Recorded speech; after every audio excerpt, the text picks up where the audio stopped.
You learned how to become acceptable before you learned how to feel alive. You noticed which version of you received warmth, approval, invitations, and trust.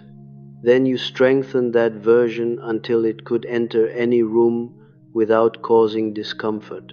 People called it your personality.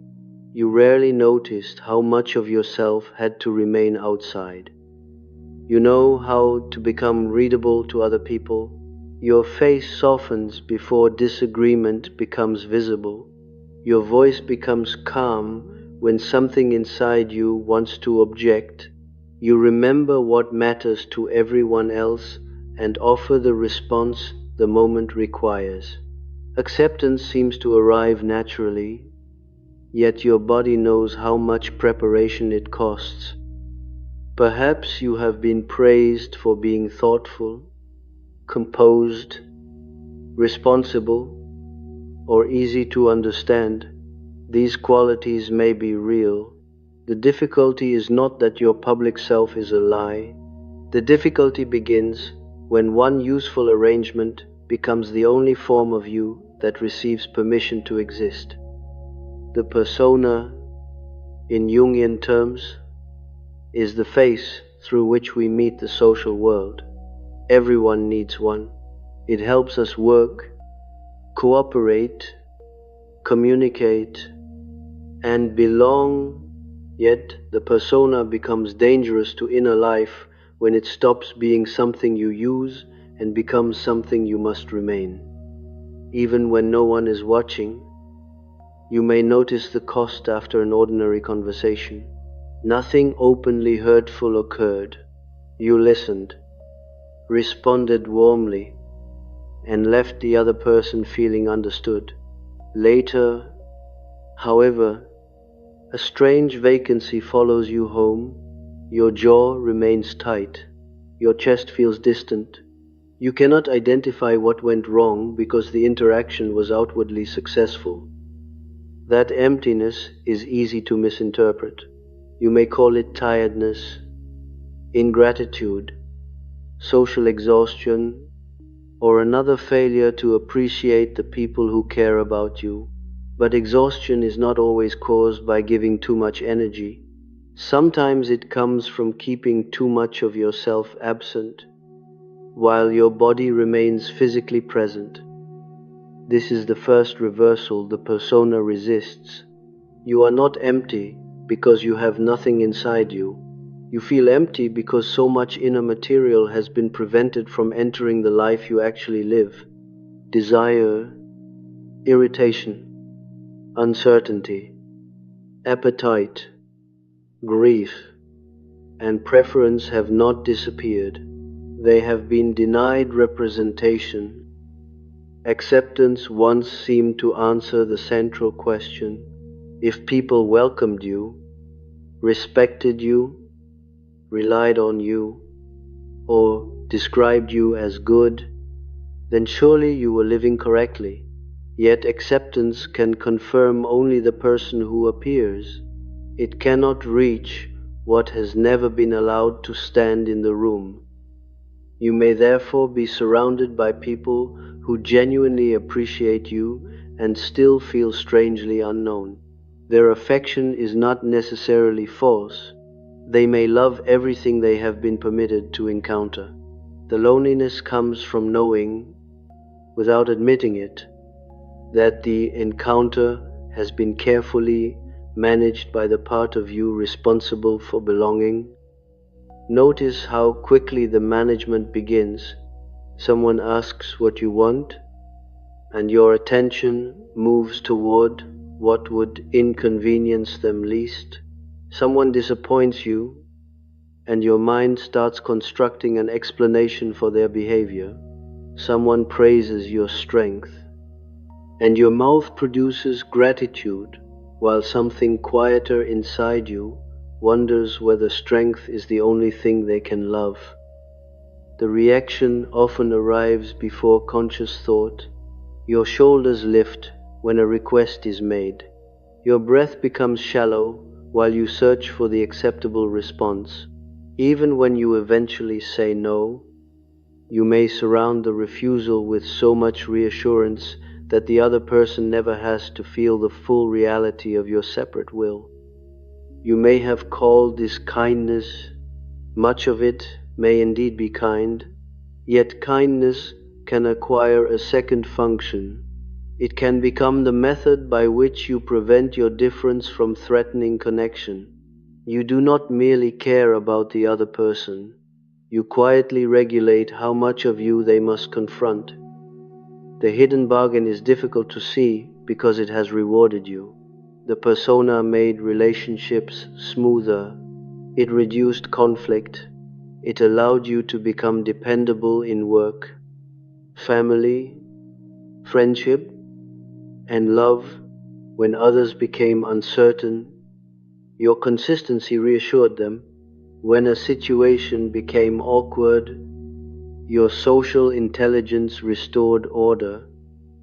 A role that produces belonging does not feel like imprisonment at first. It feels like competence. You become skilled at entering a room and sensing the identity that will be most welcome there. Over time, this skill becomes so immediate that adaptation no longer feels like a choice. It simply feels like being yourself. Yet the self that adapts perfectly begins to lose contact with the self that chooses. You can make good decisions and still be unable to feel what you want. You can maintain a beautiful life and experience no intimate ownership of it. Everything may fit your values while nothing seems to carry your pulse. This is why the emptiness often appears after success rather than failure. The persona has done exactly what it was built to do. It has kept you accepted. It has secured trust, usefulness, and a recognizable place among others. Then, after fulfilling its purpose, it cannot answer the question of who has been accepted. The question may arrive quietly. You finish a task that once mattered greatly and feel almost nothing. Someone compliments the person you have become, yet the praise does not reach you.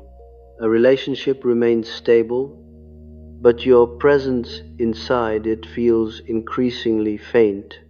The life is still functioning. The inner consent has become uncertain. You may attempt to solve this by improving the persona. You become more productive, more generous, more emotionally aware, or more disciplined. You refine the same identity that has already succeeded. The resulting approval briefly relieves the emptiness, but it cannot resolve it because the solution strengthens the structure, creating the absence. What you call loss of motivation may therefore be something more specific. The part of you that performed for acceptance has begun to lose faith in its reward. It can still complete the work, it can still answer the message and provide the expected warmth. It simply no longer believes that another successful performance will produce contact with life. This does not mean the public self must be rejected. To despise the persona would be another form of division. It protected something important. It gave you language for the world and helped you enter relationships that may contain real affection. The problem is not that it exists. The problem is that it has become the gatekeeper of existence. Everything that cannot pass through that gate moves toward what Jung called the shadow. The shadow is not merely anger, selfishness, or some darker moral nature. It also contains the unlived preference, the unspoken refusal, the unapproved tenderness, and the ordinary desire that could not justify itself through social usefulness. The emptiness is partly the distance between these two regions. One part of you continues to live where it can be recognized. Another waits beneath recognition, carrying experiences that do not match the accepted image, the greater the distance becomes. The more polished your external life may appear, and the less inhabitable it feels from within. You may begin to envy people who seem less careful. They speak before arranging every consequence. They change their minds without offering a complete defense. They allow disappointment to remain in another person's face. Perhaps you judge them as inconsiderate. Yet, the judgment may conceal grief for a spontaneity you were never permitted to trust. The envy is not necessarily a wish to become careless. It may be your excluded life, recognizing evidence that another mode of existence is possible. What disturbs you is not their freedom alone. It is the discovery that connection sometimes survives an unedited person. While you have spent years assuming acceptance required continuous emotional editing, still, the persona did not arise from vanity. It formed around a serious human need. At some point, whether through family, work, love, or repeated social reward, you discovered that certain qualities kept you included. Competence brought respect, calmness preserved closeness, agreeableness prevented tension, usefulness gave you a secure position. No single person needed to demand that you disappear. The lesson may have been delivered through small differences in response. Warmth increased when you were easy. Attention weakened when you became complicated. Approval followed achievement more reliably than uncertainty. The environment did not have to reject your whole self. It only had to reward a narrower one. Gradually, acceptance ceased to be something you received and became something you produced.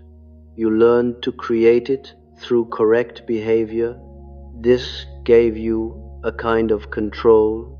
If belonging depended on performance, then performance could protect you from the terror of not knowing whether another person would remain when you were less manageable. The role survived because it paid you in predictability. You could not guarantee that people would understand your inner life, but you could increase the chance that they would approve of your conduct. The persona became more than a social face. It became a contract promising that connection would continue if you remained recognizable. This is why departures from the role can feel strangely dangerous. A simple preference may produce guilt. Irritation may feel like moral failure.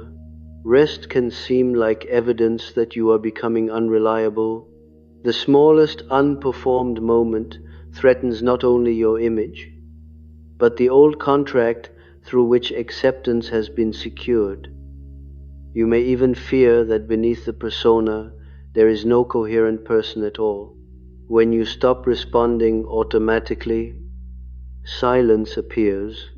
When no one needs an answer, you may not know what to say. When a day contains no obligation, desire does not immediately rise to fill it. The absence of performance can initially resemble the absence of self.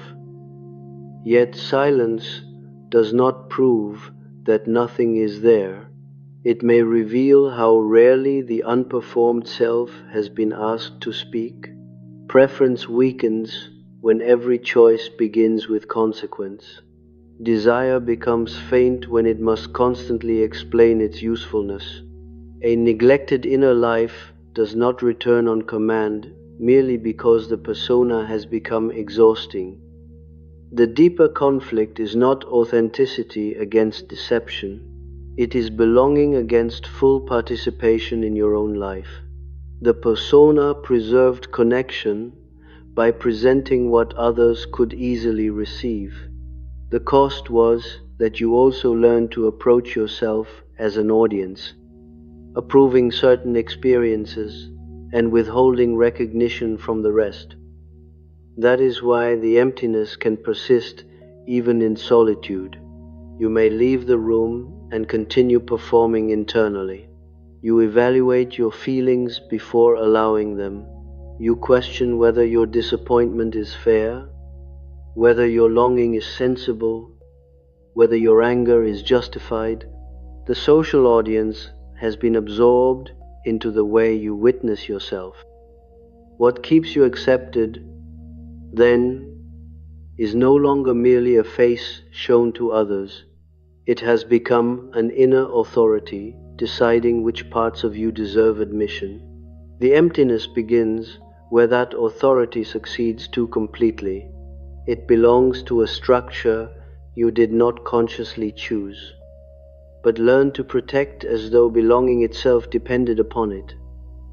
Once this inner authority is established, it no longer waits for other people to correct you. It begins its work before anyone speaks. A preference rises, and you immediately measure its acceptability. Anger appears, and you search for a kinder interpretation. A desire forms, and you ask whether it can be defended before asking whether it is yours. This is how the persona becomes a life structure rather than a social convenience. It does not merely shape what you reveal, it begins shaping what you are permitted to experience. Feelings that cannot support the accepted identity are interrupted so early that they rarely reach language. You sense their disturbance without knowing their name.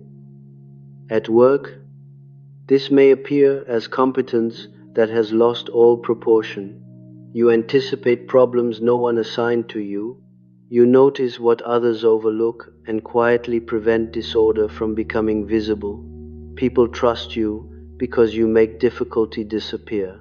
What remains unseen is how often your own attention disappears with it. Responsibility gives the persona a respectable form. It allows self-removal to look like dedication. You answer the message, correct the mistake, remember the detail, and absorb the pressure. Each completed task confirms that you are valuable, yet value becomes increasingly difficult to separate from the function you perform. The arrangement survives because usefulness brings immediate evidence. A finished task can be seen. A relieved colleague can be heard. Gratitude provides a clear response. Your private desires offer no such certainty. They may lead nowhere, impress no one, and improve nothing. Beside usefulness, they can feel almost illegitimate. You may therefore become highly capable while remaining uncertain about the direction of your own life. You know how to respond to necessity, but not how to choose without it. A crisis clarifies your role immediately. An open day, a quiet relationship, or an undefined possibility may leave you strangely unable to move. This was not simply ambition. Ambition usually carries some image of desired arrival. Your movement may have been organized less by where you wanted to go than by the need to remain admirable while going there. Achievement provided acceptance in a form that could be repeated, measured, and controlled. The same structure enters intimate relationships through a softer door. You become the person who understands complexity, makes room for contradiction, and notices what the other person cannot express. This can create genuine closeness. It can also ensure that your attention stays focused on their inner world, where your own exposure is not required. Understanding another person may feel safer than allowing yourself to be encountered. When you interpret their silence, excuse their withdrawal, or anticipate their needs, you remain active and competent. Receiving attention is different. It asks you to remain present without controlling the meaning of what is being given. That is where discomfort often appears. Someone asks what is happening inside you, and your throat closes around the simplest answer. You offer context instead of feeling. You explain why your response is reasonable, then include the other person's perspective before they request it. The persona turns confession into a balanced report. Nothing you say is necessarily untrue. The distance lies in what the truth is made to accomplish, rather than revealing you. It proves that you are thoughtful, fair, and emotionally responsible.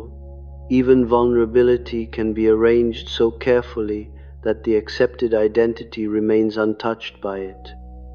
You may share pain only after you have understood it. You speak when the feeling has become coherent enough not to burden anyone.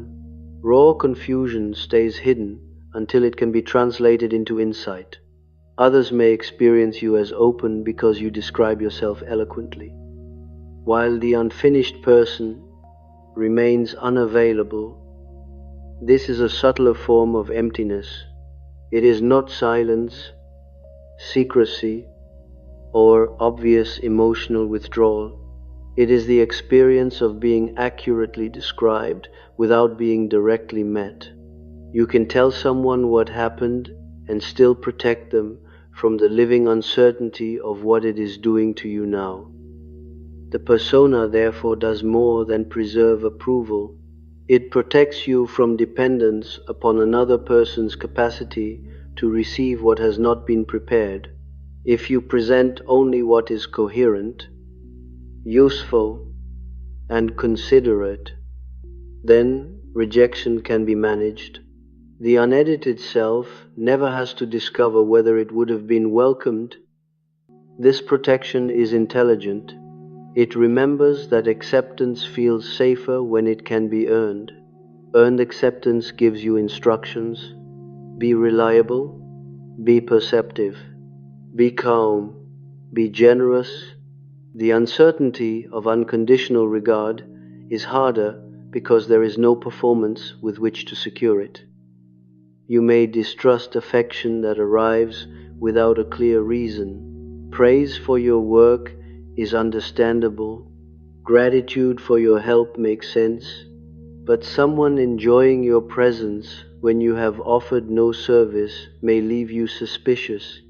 You search for the invisible requirement because acceptance without a task provides nothing for the persona to control. The old bargain deepens here. You did not merely perform in order to be accepted. Performance protected you from the vulnerability of discovering that love cannot be guaranteed by excellence. The role turned relationship into something closer to an agreement. If you fulfilled your function, you could believe the bond would remain. This helps explain why mistakes can carry more emotional weight than they deserve. A forgotten detail, an impatient response, or an unfinished responsibility may produce a sudden drop in the stomach. The event is small, but it touches the old contract. For a moment, you have failed to produce the version of yourself that seems entitled to stay. You may repair immediately, even when no repair has been requested.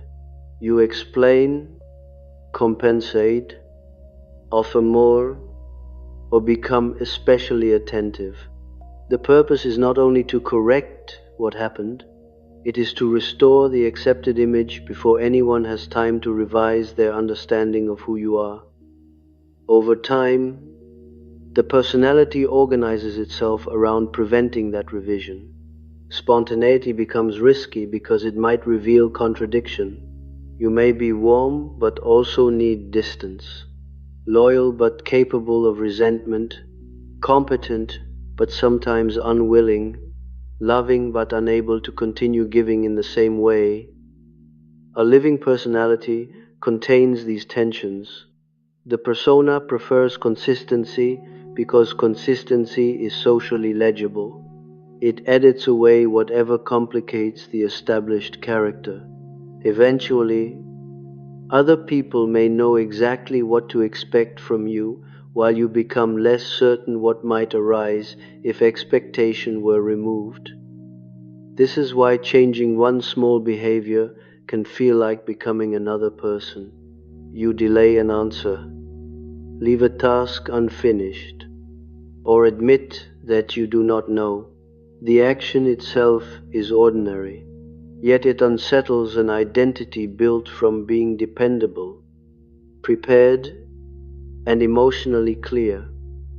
The discomfort is not proof that the new behavior is wrong. It reveals how completely morality has fused with presentation. Reliability is no longer something you practice. It has become evidence that you are good. Uncertainty is no longer a temporary condition. It feels like a defect that could make acceptance less secure. From a depth psychology perspective, this fusion gives rise to a complex. A present event touches an older emotional structure, and the response exceeds what the moment requires. The delayed message is not merely delayed, it becomes evidence of selfishness.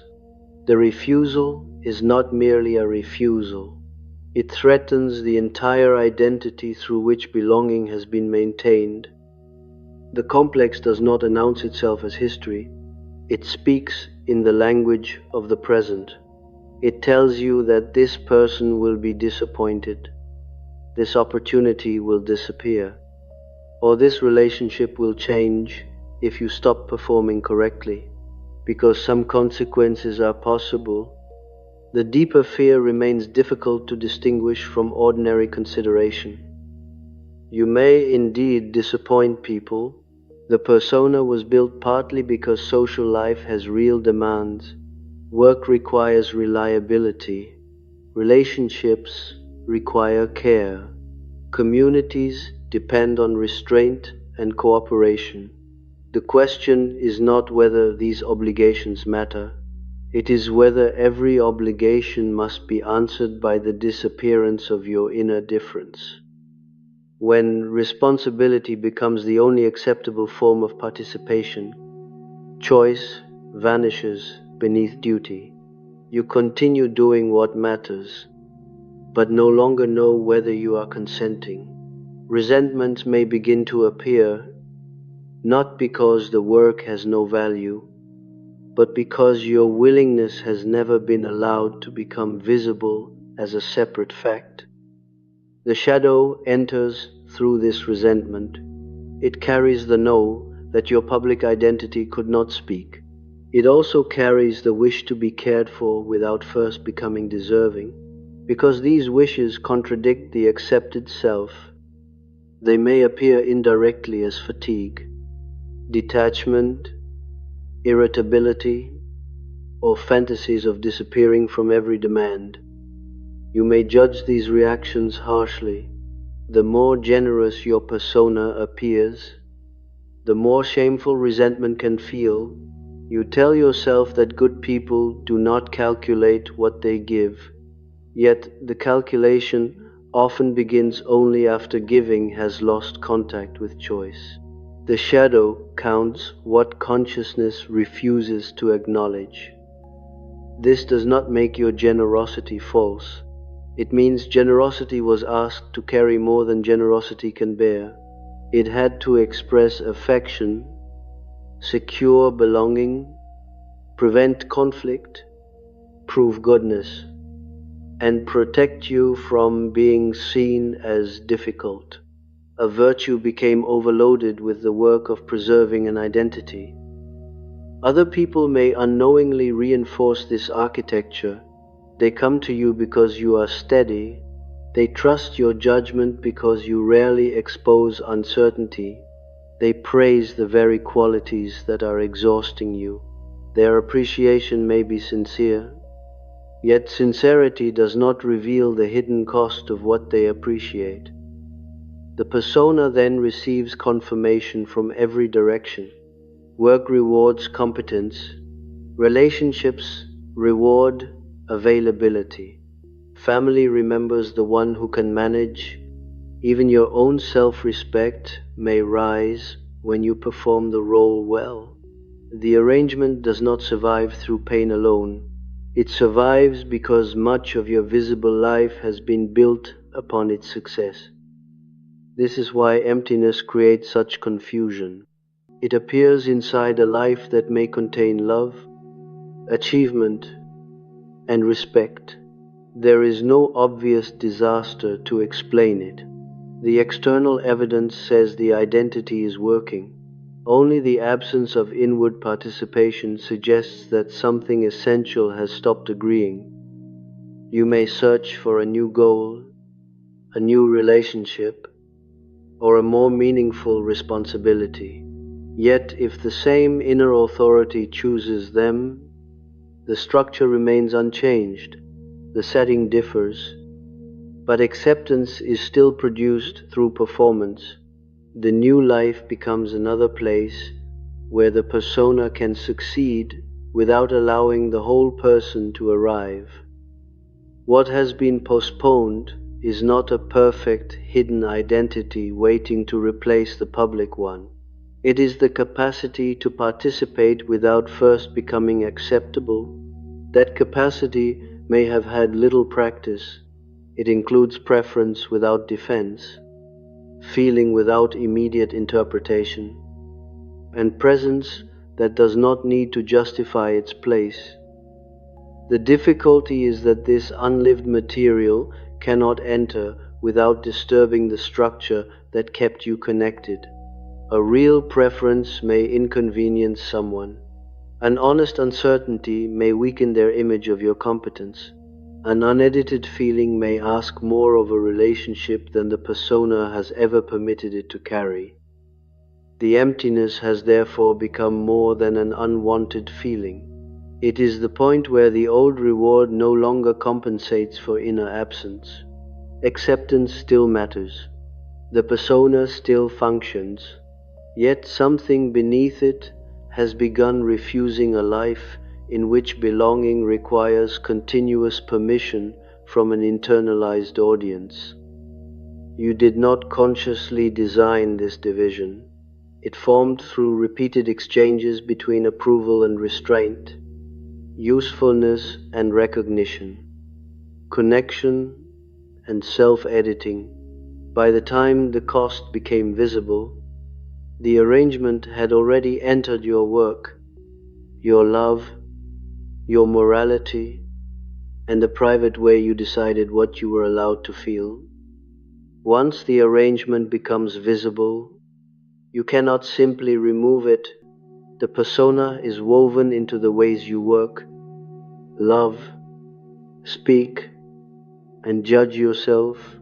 Even when you recognize its cost, you may continue performing it with extraordinary precision. Awareness arrives first. Freedom does not arrive at the same speed. You may enter a familiar conversation determined to be more honest. Then the other person looks disappointed, and the old intelligence returns. Your voice softens.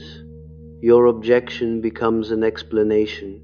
Within moments, you are protecting their comfort while privately watching yourself disappear from the exchange again. This can produce a sharper emptiness than before. Previously, the performance felt natural. Now you can see it happening. You hear yourself say what will preserve the atmosphere, while another sentence remains unspoken. The distance between those two sentences becomes impossible to ignore. The visible cost may appear as resentment toward people who have done nothing newly wrong. Their requests are the same. Their expectations may never have been openly negotiated.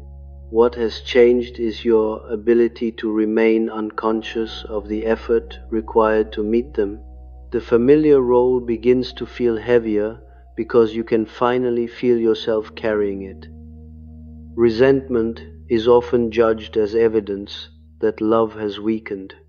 yet resentment may emerge because your participation has remained invisible.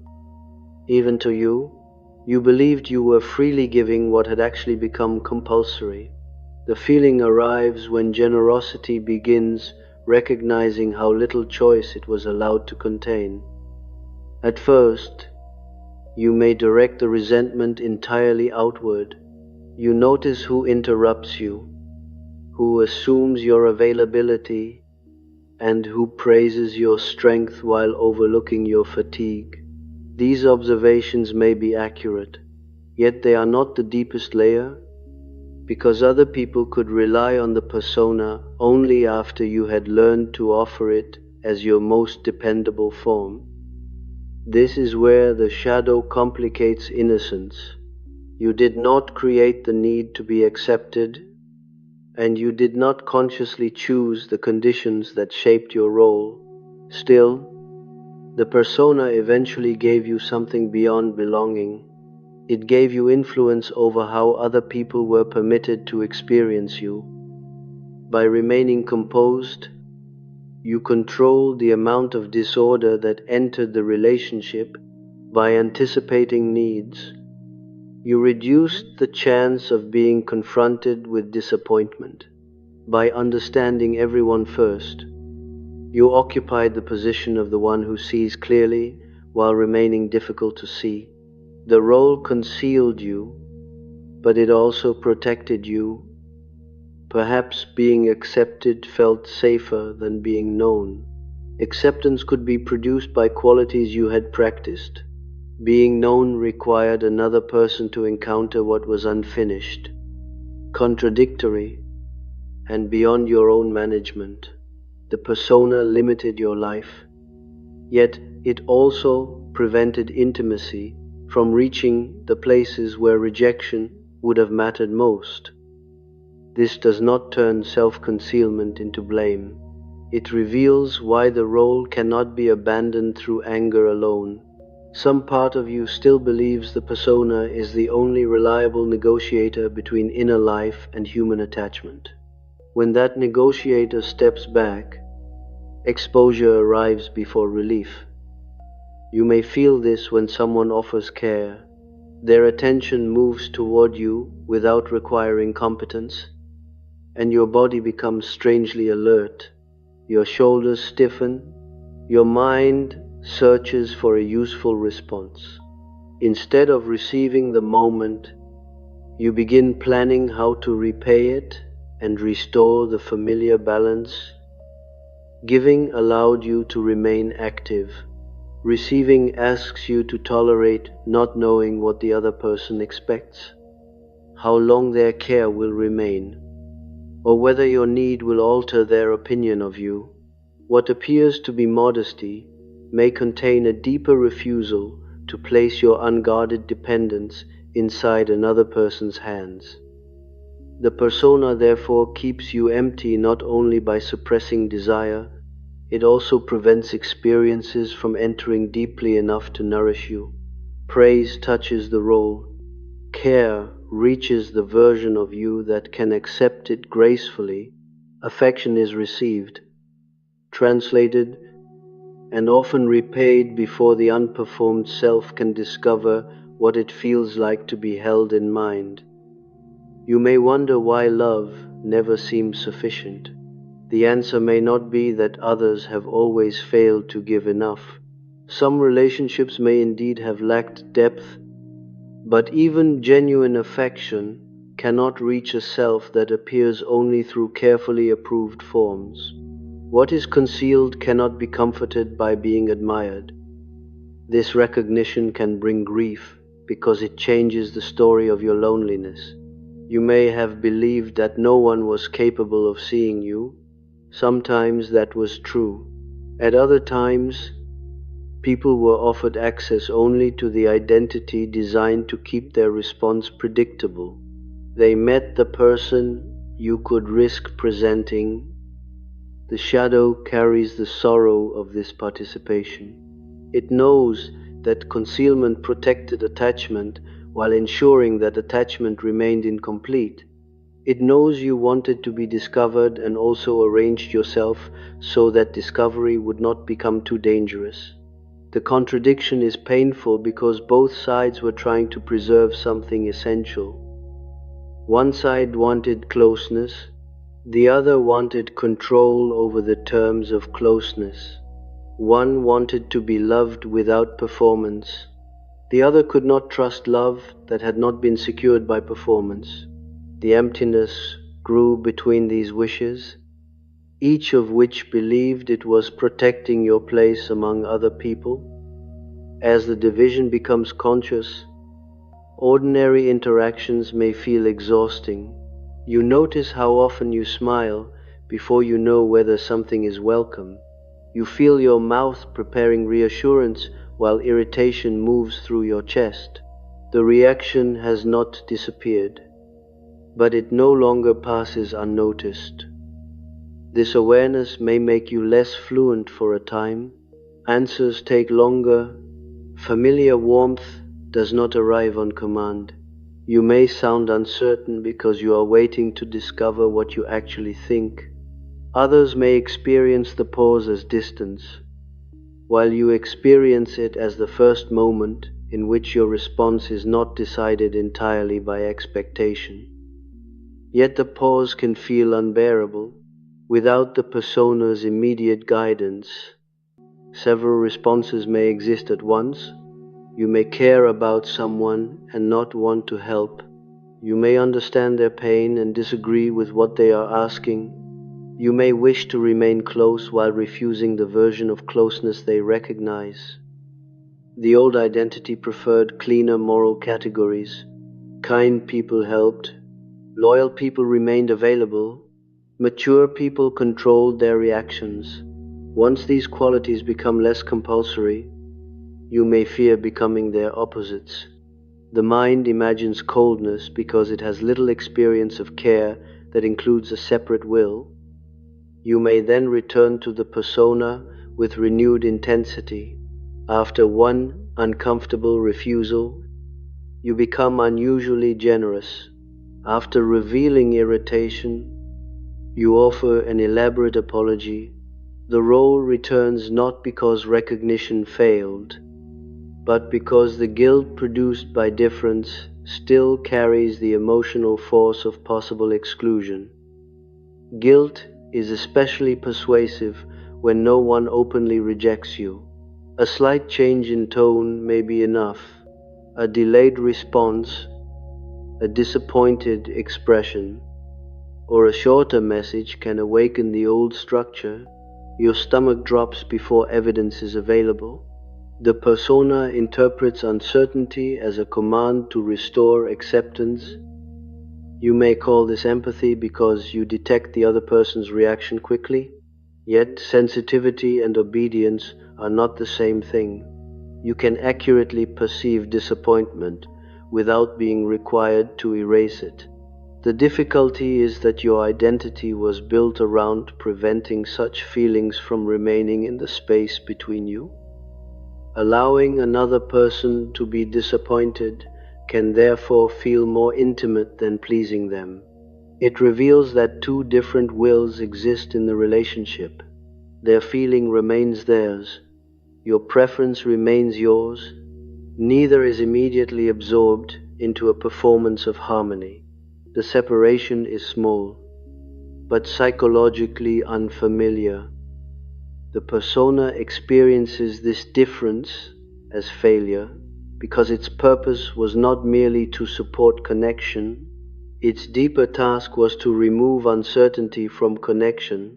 It promised that if you remained understandable, useful, and considerate enough, you would never have to face the uncontrollable fact that another person is free to misread, dislike, or leave you.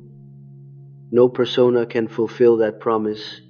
The performance may improve social outcomes, but it cannot eliminate human uncertainty. The price of trying is continuous vigilance. You study tone, timing, expression, and silence. Then adjust yourself as if acceptance can be permanently secured through correct interpretation. This vigilance empties experience of immediacy. You are rarely only speaking, working, loving, or resting. Some part of you is also observing the performance and predicting its effect. Life becomes an event you participate in and an evaluation you conduct at the same time. Even pleasure can become divided in this way. You notice whether you are enjoying something correctly, whether your gratitude is visible, whether your enthusiasm matches the occasion. The moment passes through an internal audience before it reaches you. What should have become experience becomes another presentation. This explains why solitude may provide relief without restoring vitality. When others leave, external performance decreases, but the inner audience may remain. You continue editing thoughts no one will hear. You dismiss desires no one could criticize. The persona has become so intimate that privacy alone cannot remove it. The emptiness is not asking for a more dramatic life. It may be asking whether an experience can belong to you before it becomes meaningful to anyone else. This question unsettles the role because it introduces value that is not confirmed by usefulness, praise, or relational approval. A preference that serves no one may initially feel trivial. You may notice what you want to eat, how you want to spend an hour, or which conversation you do not wish to continue. These are not grand revelations. Their importance lies in the fact that they arise before social justification. Yet even small preferences can awaken grief. They reveal how many choices were made through adaptation rather than direct desire. You may look at work, relationships, routines, and commitments that are not wrong, but were selected by the self most capable of being accepted. The grief is not necessarily a demand to abandon what you have built. It is the recognition that your visible life may contain decisions in which only part of you participated. Love may be real, achievement may be deserved, responsibility may still matter. None of this cancels the absence of the parts that were never consulted. Anger may follow grief because the persona appears to have stolen something, but it would be too simple to treat it as an enemy. It carried you through environments where social fluency mattered. It secured real opportunities and protected vulnerable material until you had enough awareness to recognize what had been hidden. The task is not to expose everything or become incapable of adaptation. Complete transparency would be another performance, this time organized around appearing authentic. The deeper difficulty is allowing the persona to become a function again rather than the final authority on which experiences deserve existence. That movement cannot be announced through a new identity. If you become the person who is always honest, always boundaried, or completely indifferent to approval, the old structure simply changes clothing. The persona remains in command whenever one approved image is required to contain the whole person. What begins instead is less impressive. You hesitate before agreeing. You notice resentment before converting it into virtue. You allow affection and reluctance to exist together. These moments do not feel like liberation. They often feel like inconsistency, guilt, and the loss of a character you once knew how to perform. Other people may not understand the change because you do not yet understand it cleanly yourself. The accepted self still speaks fluently. The excluded life appears in fragments. Through silence, fatigue, irritation, and preference, you can no longer fully believe the performance, but you do not yet possess another reliable way of belonging.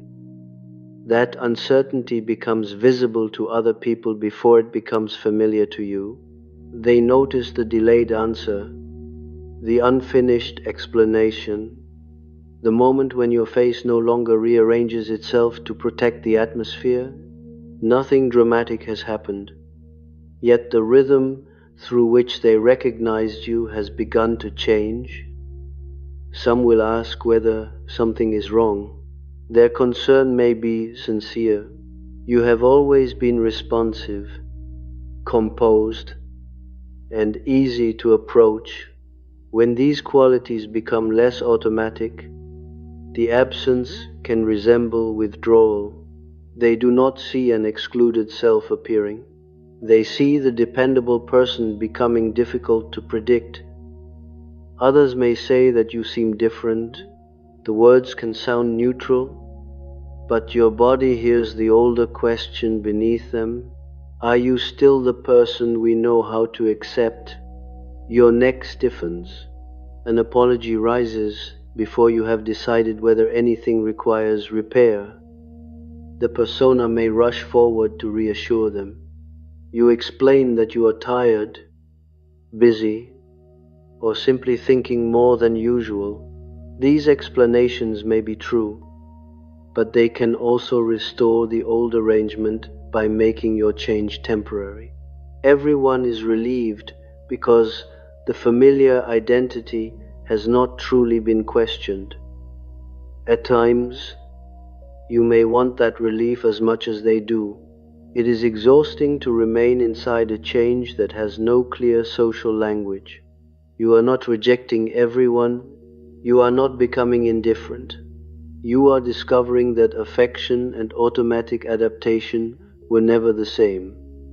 Even though your relationships often experience them together, the distinction may feel obvious inside you and confusing outside you. A friend asks for help, and you still care about what they are facing. Yet care no longer produces immediate agreement.